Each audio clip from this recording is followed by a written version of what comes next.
ஒருவேளை முகமது நபிக்கு பதிலா ரஹ்மதுல்லா குர்பாஸ் இறங்கி இருந்தா இந்த போட்டியில வின் பண்ணியிருக்கலாம். நீங்க என்ன நினைக்கிறீங்க?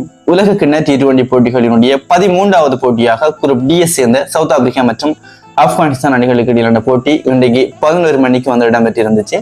இந்த போட்டியில முதல்ல துடுப்படுத்த ஆடி இருந்தாங்க சவுத் ஆப்பிரிக்கா வீரர்கள். 20 ஓவர்கள் நிறைவுல இவங்க 187 ரன்கள் அடிச்சிருந்தாங்க. 188 அப்படி என்ற வெற்றி இலக்கோடு களத்துக்கு வந்திருந்தாங்க ஆப்கானிஸ்தான் வீரர்கள். இந்த 188 அப்படின்றது ஒரு கடினமான வெற்றி இலக்கு அப்படின்னு சொல்லலாம். இதை துரத்தி பிடிப்பாங்களா இல்லையா அப்படின்ற ஒரு சந்தேகத்துக்குரிய ஒரு விஷயமாவே வந்து இருந்துச்சு. அந்த சந்தேகத்தை எல்லாம் தகர்த்தறிந்து கடைசி 20 ஓவர் வரைக்கும் போராடி இருந்தாங்க ஆப்கானிஸ்தான் வீரர்கள். அதாவது இவங்களும் 187 ரன்கள் அடிச்சிருந்தாங்க. கடைசி 3 பந்துகளுக்கு 2 ரன்கள் அடிக்கணும், கையில ஒரு விக்கெட் இருக்கு அப்படின்ற ஒரு சூழ்நிலையில 20வது ஓவரினுடைய 4வது பந்துக்கு 2 ரன்கள் ஓடுறதுக்கு முயற்சிப்பாங்க. 2வது ரன் ஓடும் போது ரன் அவுட் முறையில் ஆட்டம் இழப்பாங்க. அப்போ 187க்கு அனைத்து விக்கெட்டுகளையும் இழப்பாங்க ஆப்கானிஸ்தான் வீரர்கள். இப்போ மிட் ஸ்டைல முடியுது, சூப்பர் ஓவருக்கு போறாங்க. சூப்பர் ஓவர்ல முதலாவது துடுப்படுத்த ஆடக்கூடிய ஆப்கானிஸ்தான் வீரர்கள் 17 ரன்கள் அடிக்கிறாங்க. 18 ரன் அடிச்சா சவுத் ஆப்பிரிக்கா வின் அப்படின்னு இருக்கிறப்போ அவங்களும் திரும்ப 17 ரன் அடிக்கிறாங்க. இப்ப 2வது சூப்பர் ஓவருக்கு போகுது மேட்ச்.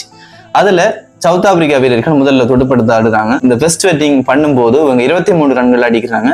பிரிஸ்டன் ஸ்டப்ஸ் மற்றும் டேவிட் மில்லர் 2 பேரும் சேர்ந்து ஒரு அதிரடி ஒன்றை காட்டியிருந்தாங்க அப்படின்னு சொல்லலாம். 23 ரன்கள் அடிச்சிருந்தாங்க.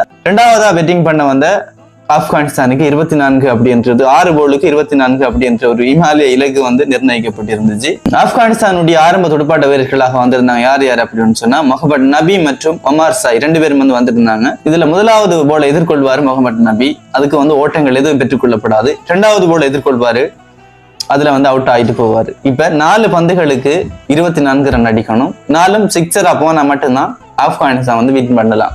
இப்போ களத்துக்கு வராரு ரஹ்மதுல்லா குர்பாஸ், 24 வயது நிரம்பிய ஒரு அதிரடி வீரர் அப்படின்னு சொல்லலாம். இவர் தொடர்ச்சியா 4 சிக்ஸர் அடிச்சா மட்டும்தான் இந்த போட்டியில வின் பண்ணலாம். யாரும் எதிர்பார்த்திராத விதமா தொடர்ச்சியா 3 பந்துகளுக்கு சிக்ஸரை விளாசுவாரு ரஹ்மதுல்லா குர்பாஸ். கடைசி பந்து வைட் ஒன்று அறிவாரு. அப்போ ஒரு பந்துக்கு 5 ரன் அடிக்கணும். 4 அடிச்சா மேட்ச் டை ஆகும், 6 அடிச்சா மேட்ச் வின் ஆகும். இந்த நிலையில ரஹ்மதுல்லா குர்பாஸ் 4 ரன் அடிக்கிறதுக்கு ஆஃப் திசையில ட்ரை பண்ணுவாரு.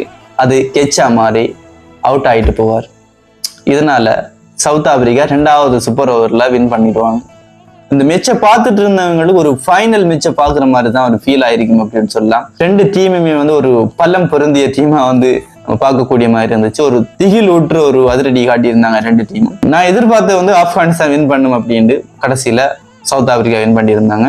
இப்படிதான் பலம் பொருந்திய அணியா இருந்தாலும் பலம் இல்லாத அணியா இருந்தாலும் லக் என்ற ஒன்று இல்லாட்டி இப்படிதான்